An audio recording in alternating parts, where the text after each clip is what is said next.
Olá a todos, sejam bem-vindos ao De Olho no Mercado. Hoje é 27 de julho de 2021 e nós tivemos aí o pregão de terça-feira, tá? No mini índice, o mini índice ele está em tendência de baixa, né? É nítido essa perna de baixa que se formou. A gente pode vir aqui e traçar as linhas de retorno do canal. E é nítido, né, que ela está inclinada para baixo, ok? Ontem, no pregão de ontem, no pregão de sexta-feira, ele formou esse candle de força. No pregão de ontem, ele formou este candle altista. E eu falei sobre a imensa possibilidade de ser uma correção, tá? Como hoje foi um candle baixista, né, isso confirmou o que eu havia dito, né, a minha suposição de que era uma correção, tá? Aí os preços eles vieram e romperam essa região de suporte. A gente pode ver aqui, ó, uma região de suporte importante, tá? Rompeu primeiro essa região, inclusive voltou e segurou acima dela. E se cair abaixo dessa segunda, na região de 123.632 pontos por aí, nós vamos ter a confirmação deste pivô de baixa, tá? E aí a gente vai poder fazer a projeção, inclusive, né, já antecipadamente já faço a projeção aqui, só para mostrar as possibilidades. Eu pego lá de cima, coloco aqui nessa região de suporte mesmo. Eu desconsidero esse pavio para fins de projeção, baseado em outras vezes que eu fiz projeções, e eu percebi que, desconsiderando o pavio, o nível de acerto ele é maior. Logo, então, né, eu vou considerar como cabeça do pivô de baixa, né, a mínima deste candle, o fechamento, aliás, fechamento não, foi o preço de abertura, né, porque ele subiu, deste candle. Enfim, é este candle aqui sem o pavio. Então, nós temos aí, se romper a região de 123.630 pontos, nós temos como alvo a região de 121.312 pontos. Vai ser cerca de 2.300 pontos aí, tá? Como alvo, ok? Então, fica ligado aí nessas possibilidades, tá? Se fosse um Marubozu, né, no candle de hoje, o candle fosse um Marubozu com a mínima, cravando aqui a mínima do dia, seria melhor. Só que a gente pode ver aqui, essas aqui são as bandas de Bollinger, e a gente pode ver que o candle de hoje, ele empurrou a banda para baixo. Isso aí, ele deu uma cutucada já na banda, então já é um indicativo aí de força da tendência de baixa, tá?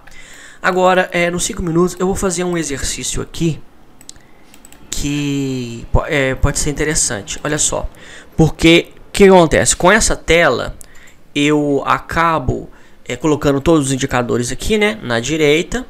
E aí, aqui a tela do gráfico fica muito pequena, né? Fica às vezes até ruim aí no vídeo para poder visualizar. E aí, às vezes, você clica aqui, né? Aí você olha a situação aqui, aí olha também aqui no gráfico. Então, o que eu vou fazer? Eu vou abrir, ampliar, e eu vou traçar aqui todas as vezes que nós tivemos uma agulhada no gráfico de 5 minutos, tá? E aí a gente vai ver se essa agulhada foi confirmada ou não pelos indicadores, tá? Então, eu vou aqui, ó, colocar a linha vertical. E aí toda vez que as três médias, média de 3, 8 e 20 períodos, passarem por dentro do mesmo candle, né, é a chamada agulhada, eu vou colocar uma linha vertical, tá? Então eu vou colocar uma linha aqui, porque essa linha ela vai passar também pelos indicadores, tá?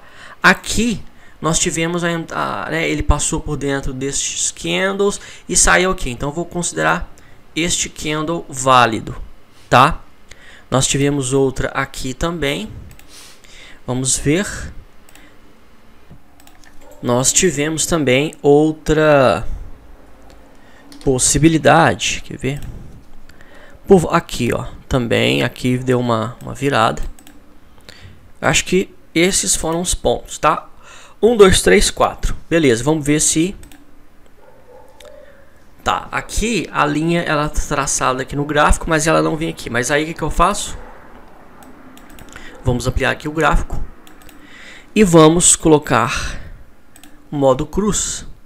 Que ao passar por aqui, eu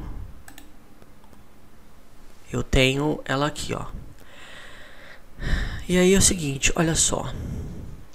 As médias passaram por dentro do mesmo deste candle. E aí nós temos aqui o DI- subindo acima do DI+. Ele se cruzou um pouco mais à frente. O cruzamento se deu no segundo candle, não neste primeiro candle. Vamos tirar já a linha. O cruzamento se deu aqui neste segundo candle, tá? No DD Index, as médias, a média de 8, de 3, peraí, de 20, de 3, a média de 3, ela virou para baixo, tá? E aí foi também neste segundo candle que ela foi para baixo da linha de 8, tá? Essa eixo 0 é a linha de 8 plotada, tá? Existe toda uma configuração por trás deste indicador, né? A gente não vai entrar em detalhes, mas a linha azul é a média mais curtas, ela se refere à média de 3 períodos, ela é calculada pela média de 3 períodos, a branca pela média de 8 e a 20 pela média de 20 períodos, tá? Então a gente considera como a azul a mais curta e a de 20 a mais longa, ok? Então nós tivemos o cruzamento aqui do DI menos DI+, nós tivemos o estocástico já virado para baixo e o Trix chegou no ponto de exaustão que ele começou a cair, tá? Então, baseado nisso, era um trade válido, embora não houve o cruzamento das médias no DD Index, tá? O próprio DD ele fala que nem todas as ocasiões vão ocorrer cruzamentos, conforme aqui, ó, tá? Aqui teve cruzamento, ó. Aqui teve a agulhada e aí aqui teve um cruzamento das médias, tá? Mas nem sempre tem essa situação. Se o trader, é claro, achar mais confiável, mais assertivo, né, ter operar somente em cruzamentos, também é uma situação válida, tá? Não é também algo, uma possibilidade descartada. Se você traça o cenário ideal e só quer operar no contexto do cenário ideal, sem problemas, tá? Então aí nós vamos para o segundo candle, vamos ver aqui, esse segundo candle, o DI- já estava acima do DI+, tá? As médias continuam da mesma maneira, com a média mais curta caindo, o estocástico ainda em queda, mas o Trix flat. Na verdade, não foi nem aqui não, minto, foi aqui, ó. Foi aqui, né? Na verdade foi no candle anterior, né? Enfim, estou... Peraí. Vamos lá, pessoal. Foi este candle teve. Este candle aqui, baixista, teve as 3 médias cruzando sobre ele. Ok? Só que neste caso, o estocástico já estava subindo e o Trix também estava subindo, tá? Então, os indicadores não estavam alinhados nesse contexto, tá? Os preços vêm abaixo da média de 20, chegam a romper acima da média de 20, voltam a cair. Nós temos aqui um candle onde as 3 médias passam por dentro dele. Neste candle aqui sim, teve o cruzamento das médias, cruzamento do DI- com o DI+, com o ADX subindo, o estocástico caindo, o Trix caindo. Então, veja bem, o que eu queria mostrar aqui e agora eu posso explicar o que eu queria mostrar. Queria mostrar que nem todas as vezes que há um cruzamento das médias é um start para um trade que vai te gerar um lucro, tá? Então você pode ver que neste contexto aqui, onde as médias se cruzaram, houve sim o alinhamento de todos os indicadores. Então, isso aí você pode ver que aqueles que escolhem operar somente quando as médias se cruzam, eles têm uma chance de ter uma assertividade muito maior, tá? Aí você fala assim, mas elas se cruzaram aqui embaixo. Tá, elas se cruzaram aqui embaixo, aqui, para alta, mas o estocástico já estava virando, tá? E o DI+, ele estava caindo, tá? Quando é uma tendência de alta, o DI+, ele está inclinado para cima e ele continua subindo, tá? Então, eu percebi que o DI+, ele é um dos indicadores que mostram que ele é um dos mais sensíveis. O DI+, e o estocástico, tá? Eles são os mais sensíveis. Quando eles dão uma quebrada, você já pode sair fora que não, né? Se você está no trade e tal, e vai virar, né? E aí virou, você pode ver que virou. Mas aí você pode ver que quando as médias se cruzaram, é que todos os indicadores estão alinhados. Então o trader, ele precisa ter essa paciência para operar somente as situações em que a agulhada se concretiza, tá? Aqui, ó, olha só, aqui, né, embora nessa parte aqui, ó, houve um cruzamento das médias, o preço ele caiu, mas ele não se desenvolveu muito. Você pode ver que ele cai um pouco e deu uma lateralizada, mas depois do cruzamento das médias aqui, é que o potencial de queda ele foi grande, tá? Então, é neste contexto aqui que se opera com êxito, ok? Muitos têm como parâmetro o segundo candle, tá? Não o candle que as médias passaram. As médias passaram dentro deste candle aqui, mas é a partir desse segundo que as bandas de Bollinger também são empurradas para baixo. As bandas elas tinham se estreitado, agora elas se alargam e o alargamento das bandas é um sinal de tendência. Quando o segundo candle ele empurra esta banda para baixo, ele já mostra que a tendência de baixa já vai estar forte, né? Já é o início de uma tendência de baixa forte. E aí, com o alinhamento de todas as médias, se torna aí fácil de ser operado, tá? Depois nós tivemos o cruzamento aqui, ó. E aqui nós tivemos o cruzamento também no DD Index, tá? E um cruzamento contrário, onde a média mais curta virou acima da média mais longa, o DI mais acima do DI menos. A única coisa ruim é que o ADX estava caindo, tá? Só que o ADX ele estava alto, mostrando força da tendência de baixa, tá? Ele não mostra a direção da tendência, não. Ele só mostra força. Então é o seguinte, se ele estava caindo, como que ele ia bater aqui e ia voltar a subir? É um pouco assim. Eu acho que é difícil o indicador ele conseguir pegar todos os contextos, sabe, todos os detalhes da informação, né? Então assim, basear unicamente no ADX é uma coisa ruim. O estocástico estava em alta e o Trix em alta, então eles estavam alinhados, tá? Tô falando o seguinte, ó, o DI aqui mais estava em alta acima do DI menos, indica tendência de alta. Pronto. Agora você esperar que o ADX ele esteja no nível alto, embora aqui em cima, quando os DIs aqui, as médias do DI se cruzaram, o ADX ele estava no nível alto, né? Mas ele caiu, embora, né, os preços subiram forte, tá? Então, para start aí de uma tendência, de um trade, é bom você pensar duas vezes, né? De entrar só com ADX em determinado patamar, tá? Ou não, ok? Mas aqui também todos os indicadores estavam alinhados no contexto dessa agulhada. Então nós tivemos duas agulhadas aí, uma agulhada de venda no mini índice nos 5 minutos e uma agulhada de compra aqui no final, ok? O mini dólar ele teve um pregão de queda, né? A gente não permite, né? A palavra não seria permite. A gente ainda não considera que é baixista o dólar, porque ainda é uma correção na média de 20 períodos, tá? A média de 20 períodos é uma das médias mais importantes. Então, ele ainda estava afastado na média, agora tocou na média.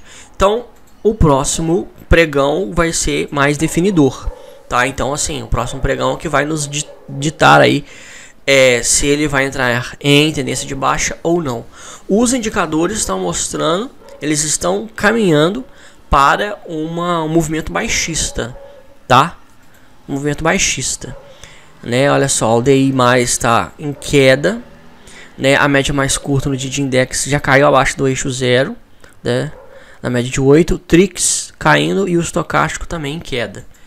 Então, né, baseado aí nos indicadores, né, parece que nós vamos ter a queda. Agora, isso não se encaixa com o índice, tá? Eu já vi pessoas falando que não tem correlação o dólar com o índice, mas obviamente tem, né? Quando eles estão em tendência, você pode ver que a tendência deles é contrária, tá? O dólar ele pode cair abaixo da média de 20, o índice ele pode também cair, mas se, por exemplo, o dólar ele cai aqui, pode ser que o dólar está lateral e o índice esteja em tendência, tá? Então pode acontecer isso, né, do dólar estar em movimento lateral, né? Porque ele não consegue nem romper o patamar de 5,30 e ele não consegue cair abaixo de R$5, né? E aí ele fica nessa região, né, de 30 centavos aqui, ó, para cima e para baixo, conforme aí o sentimento do mercado, tá?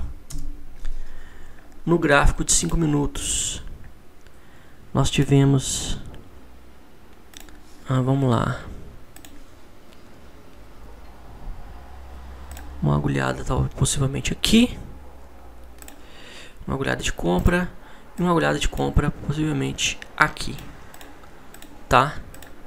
Tivemos também uma possível agulhada de venda aqui. Então vamos conferir lá nos indicadores.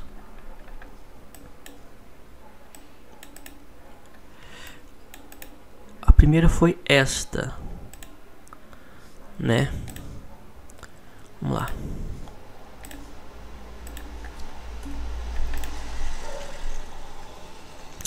Aqui teve o cruzamento no DD Index das médias, DI mais acima de DI menos, estocástico subindo e TRIX subindo. Aqui foi uma agulhada de compra válida. Segunda. A segunda não teve cruzamento das médias, tá? O DI mais ainda estava se cruzando. O estocástico também se cruzou para poder subir. O problema deste candle aqui, embora foi um candle barra elefante, não houve o cruzamento das médias aqui no DD Index e a média de 200 estava aqui em cima. Você pode ver que bateu, voltou, subiu só um pouco, né? Ele acaba diminuindo assim um pouco a velocidade aí dos preços, tá? E aqui sim, neste cruzamento, nós tivemos cruzamento aqui do DD Index, daí menos acima do DI mais, estocástico em queda e TRIX em queda. Aqui foi um setup de venda, uma agulhada de venda válida, tá? Então nós tivemos uma agulhada de compra aqui no início da tarde, uma agulhada de venda aqui no final da tarde, tá? No mini dólar, ok? E para fechar, vamos passar rapidamente pelos papéis que mais subiram e mais caíram.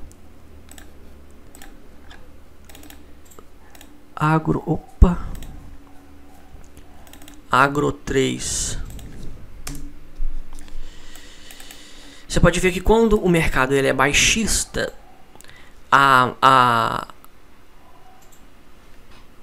o papel que mais subiu, a porcentagem de alta dele, ela é muito menor do que o papel que mais caiu, né? Então olha só, foram 4 vezes mais baixista hoje. A maior queda foi de 8,51%, a maior alta foi de 2,02%. Então você pode ver aqui como o efeito sistêmico é outra coisa também que já vi gente falando que não sei o que, mas existe o efeito sistêmico. O que é efeito sistêmico? Se o Ibovespa, que é o principal índice da Bolsa Brasileira, ele cai, isso gera um efeito psicológico no mercado e as ações que nem fazem parte do índice Ibovespa também caem, tá? Então, quando a gente vai buscar setups, né, trades na ponta compradora em ações e o índice Ibovespa ele está em tendência de baixa, é muito temerário, tá? Muito temerário, porque todas as ações sofrem um risco sistêmico. Olha só, a Agro 3 é o papel que mais subiu, 2%. Mesmo assim, foi uma correção até na média de 20 períodos, tá? Então, tecnicamente foi uma correção, não temos reversão. Logo, se for uma correção, não tem também parâmetros de setup nenhum aqui agora. Foi uma simples correção. Tem que esperar formar um novo candle baixista, de preferência um candle barra elefante, tá? Para tentar alguma coisa na ponta vendedora. ABCB4 também foi uma correção até na média de 8 períodos, também não contextualiza trade nenhum. E CPFE3 também foi uma correção, na média de 20 períodos, não contextualiza trade, swing trade nenhum. Né, você pode ver que todos, né, os movimentos de alta foram correções, né? E movimento de queda teve um Cash 3. Cash 3 ontem eu falei que estava muito afastado, as médias estavam muito afastadas umas das outras. Eu falei, esse papel está esticado, ele foi um dos que mais subiram ontem. Hoje ele foi o que mais caiu, tá? E a média de 20 está lá embaixo em 59,31. Então, perder na média de 8, alvo na média de 20 períodos. A força vendedora foi muito grande, tá? Esse papel é um dos papéis aí que os grandes fundos de investimento operam vendido. Tem muita gente operando vendido, porque muita gente cética em relação a Mielos, né? Não sei se é assim que se pronuncia. Que, sei lá, os balanços não acham que ela dá tanto lucro assim, não sei o que, essas questões assim, tá? Fundamentalistas, os fundamentalistas, alguns, né? Eu já li que eles estão apostando contra esse papel, que esse papel subiu muito. Enju, e você pode ver que, olha só, Cash 3 é um papel novo na bolsa. Enju, que é da Enjoei, também papel novo na bolsa, estava em 8 e olha só essa queda forte, né? E aí, olha só, aqui no DD Index as médias não se cruzaram, mas elas viraram para lados opostos. E como a média mais longa acima e a média mais baixa e virada para baixo, isso aqui configura movimento baixista, tá? Olha o DI- como é que tá e como o ADX está subindo, mostrando a força da tendência de baixa. O Trix e o estocástico também em queda. Tendência de baixa forte em Enjoei. Tá? Ele tá custando 8,55 e o mercado ainda tá achando, agora tá 8,6, né? E o mercado ainda tá achando caro, tá? Caro esse papel. Ontem nós tivemos aí um IPO de uma empresa, eu esqueci o nome, não vou pesquisar agora pra gente não perder tempo aqui, mas eu sei que assim que abriu, os papéis caíram absurdamente, tá? Os papéis caíram absurdamente. Então o povo, né? Eu já escrevi um texto, como é que foi o meu texto? Sobre os trouxas do IPO. Esse foi o meu texto. Os trouxas do IPO. A imensa maioria das empresas que vão buscar IPO, elas estão buscando uma saída, tá? Tá buscando uma saída. Veja, por exemplo, a Ravan, né? A Ravan, e não só a Ravan não, tem outras também, que estão extremamente endividadas, né? E tentaram aí entrar com pedido de IPO. Tá? E aí é o seguinte, como que uma empresa extremamente endividada vai para a bolsa de valores? Se o camarada que está administrando a empresa não conseguiu sustentar ela fora da bolsa, então assim, ele acha que ela vai ser negociada em bolsa, aí o mercado vai querer dar dinheiro para ele, e aí os preços vão subir? É loucura, entendeu? Sei lá, né? Quando a gente é criança, né, a gente acha que o mundo adulto ele é todo lógico, né? E que tudo se encaixa, né? Mas não, as pessoas elas têm umas atitudes assim, bem loucas mesmo, né? Não tem sentido, não tem lógica, sabe? Algumas coisas assim na vida não tem lógica. Então, é de fácil percepção. Então, assim, né, o camarada cria a empresa dele e tal, aí tá lá 20 anos lá no mercado, não sei o que, e aí ele vai para a bolsa de valores, né? Eu vou te dar um exemplo de uma empresa aí que é bem cotada e que tem players apostando contra Alibaba, né? O Alibaba, lá do Jack Ma, tem muitos players. Aquele documentário China Hustle, que eu já recomendei, ele fala sobre isso, né? São investidores americanos que ganham dinheiro como short sellers, como traders de venda, na ponta vendedora. Eles só entram vendido em empresas chinesas. E aí lá mostra que eles foram... muitas empresas chinesas entraram na Bolsa Americana, né? E aí eles foram... porque... aí como que elas entraram? Né? E no Brasil isso é possível também, né? Então fique esperto. As empresas chinesas, elas queriam ser listadas na bolsa, só que o procedimento ele é muito complicado, muito burocrático, né? Você tem que mostrar resultados, etc, etc. E aí o que as empresas chinesas fizeram? Elas foram lá e compraram empresas que já estavam cotadas, listadas, né, na bolsa de valores, né? E aí elas passaram também a ser listadas. Elas foram lá e adquiriram a empresa que já está listada, tá? É parecido com o que a Atom, né, aquela mesa de traders fez, né? E mesa de traders também é empresa de educação, porque eles não vivem só de... na verdade eles vivem mais de vender curso, né, do que trade. Não é uma crítica, tá? É só uma constatação, né? Basta você pegar o balanço deles lá. Então assim, a Atom, eles fizeram isso, né? Os irmãos Pfeiffer lá, eles fizeram isso. Eles compraram a Atom Par, ou sei lá se tinha algum outro nome, e ela já estava listada na bolsa e tudo mais. E aí eles passaram, né, a ser cotados na bolsa também. Afinal de contas, eles compraram uma empresa de bolsa, né? Já na bolsa. Então, aí o que esses camaradas, os investidores americanos fizeram?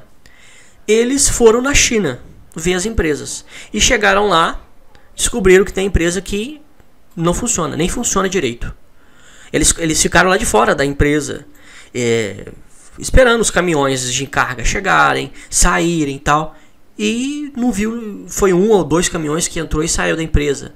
Só sei que teve empresas lá que eles conseguiram entrar e filmaram. Eram empresas velhas, e empresas que valiam mais de 100 milhões de dólares na bolsa americana. E aí, isso sei que eles contrataram também um chinês que ficou espionando essas empresas. Espionando assim, observando, né? Ele nem espionou, ele só ficou lá de fora observando. Mas como a China é um país comunista, um país fechado, né? Prenderam o rapaz. O rapaz ficou preso. Acho que 2 anos preso e tudo mais. E aí, esses americanos, esses investidores americanos, começaram a vender, a operar na ponta vendedora, tá? Essas empresas chinesas. E não demorou muito para o mercado descobrir que as empresas, todos aqueles lucros que eram jogados, lançados nos balanços, eram mentiras. E aí, a lição que o documentário passa é o seguinte: não acredite naquilo que vem da China, tá? As pessoas podem falar assim, isso é uma coisa, o preconceito contra a raça, não sei o que. Não tem nada a ver, não. Não tem nada a ver disso. A questão é transparência. O país não é transparente, eles não são transparentes, eles fazem tudo para poder, né, ganhar dinheiro. E aí os camaradas começaram a ganhar dinheiro. E nesse documentário mostra os caras ganhando muito dinheiro, operando as empresas chinesas. E uma das empresas que eles estão apostando contra é o Alibaba, né? Eles, lá no documentário, eles falam que o Alibaba não tem os lucros que eles têm e etc e tal. Então, né, é uma coisa que você tem que perceber. E aí essas empresas novas entrando aí na bolsa brasileira, né? Tá um show de IPO, né? A pandemia entrando, os Estados Unidos hoje tá voltando a fechar, voltaram a fechar assim, exigir o uso de máscara, mesmo que o país foi vacinado, quase que totalmente vacinado e tal. A Europa tá ameaçando fechar de novo, mesmo com vacinas. Aí descobriram agora que a vacina da Pfizer e da AstraZeneca tem que serem ministradas com um período menor. Então assim, a gente tá no caráter experimental ainda, tá? Isso também não é uma crítica, é uma constatação. A pandemia tá aí o povo já tá apostando que o mercado vai virar, né? Que o Brasil vai... Não, o Brasil não vai melhorar agora, não tem nada, nenhum país vai melhorar agora não. Porque a pandemia ainda tá aí. Então assim, tem novas cepas, sabe? As vacinas são novas ainda, né? Uma vacina demora 10 anos para ficar pronta. As da pandemia ficaram prontas 1 ano. Ou seja, é tudo caráter experimental. E aí o povo fica caçando ainda, ganhar dinheiro, caçando aplicar o dinheiro na ponta compradora, achando que tudo vai melhorar. É o seguinte, meu amigo, esquece discurso de político. O Paulo Guedes, atual ministro da Fazenda, é um excelente economista. Excelente. O cara é PhD, né, na Universidade de Chicago, nos Estados Unidos. Ele criou institutos aí, né, think tanks e tudo mais. Fora do governo, ele era extremamente um exímio crítico, e todas as análises dele você podia seguir o conselho dele. Agora, hoje ele é ministro da Economia. Então, toda entrevista que faz com ele, ele fala que tá tudo bem, que vai melhorar, que não sei o que, mas nada melhora. Então, não acredite no discurso de alguém que não tem a pele em jogo, tá? E que uma crítica negativa impacta negativamente ele. Tá? Então, assim, ele não vai dar o braço a torcer. Tá? Ele sai do governo, ele pede demissão, mas ele não vai virar para você e falar: eu errei, né, em aumentar agora a nova reforma tributária, por exemplo, tributar dividendos. Eu errei. Ele não vai falar isso, né? Embora a medida, né, vai impactar aí a bolsa, porque já não tem dinheiro já, né? A renda das pessoas, a renda das famílias está em queda, né? E isso já tem 10 anos. A renda das famílias está em queda. E aí a quantidade de investidores já é pequena, né? E aí o camarada pega e fala: não, os dividendos, os lucros que os investidores vão receber, eles ainda vão ser tributados. Então, assim, o incentivo que o cara tinha de pegar lá o dinheirinho do acerto dele e aplicar numa empresa na bolsa, já foi por água abaixo, né? Então, a gente tem que saber, né, depois da Operação Lava Jato e tudo mais, as empresas, né, o mercado viu que as empresas precisam seguir as leis, né? E aí veio à tona o departamento de compliance, né? O brasileiro adora utilizar a expressão americana. Compliance nada mais é do que controle interno. Eu sei porque eu trabalhei na administração pública em controle interno. Antes de tudo isso, né, eu comecei em 2013, eu fiz curso na área e tudo mais. E controle interno se refere a você analisar se tudo aquilo que a empresa ou a instituição está fazendo se está de acordo com a lei, tá? E aí isso veio à tona somente depois aí da Lava Jato, tá?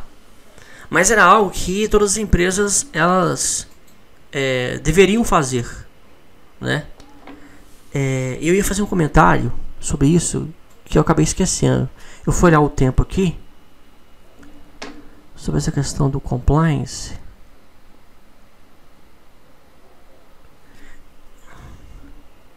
Enfim, se eu lembrar eu falo. Mas pra finalizar aqui, né? Então, vamos parar de falação. Era tudo isso que a gente tinha pra falar, né? Eu acho que essas considerações a gente tem que levar em conta.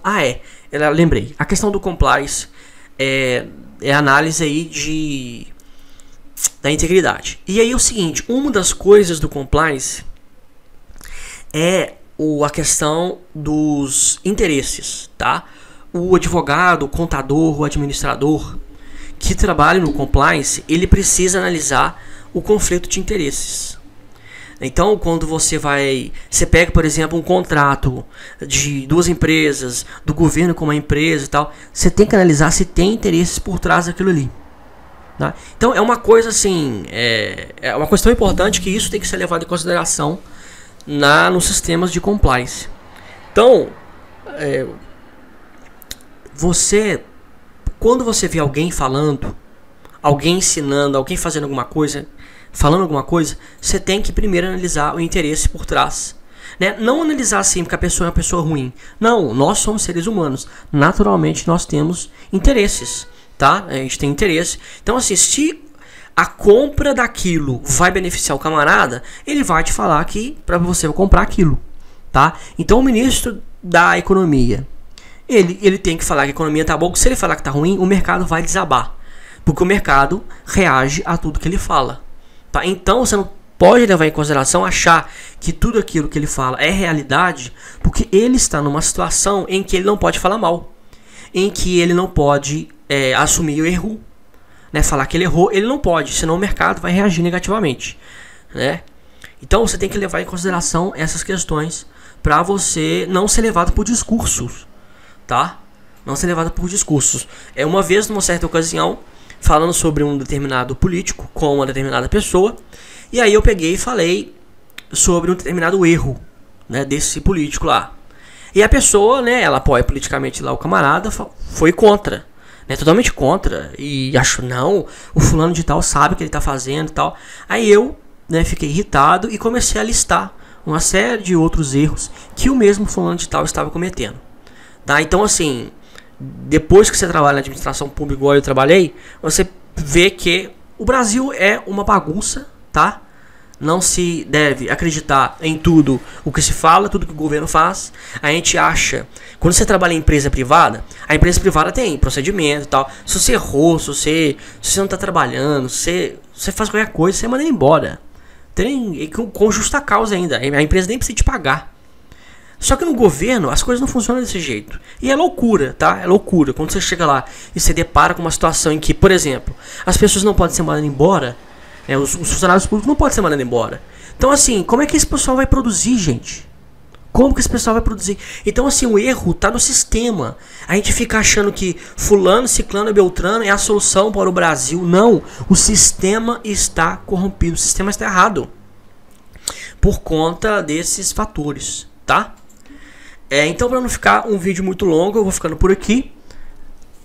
Qualquer dúvida, estou à disposição. Um abraço a todos. Se Deus quiser, até amanhã.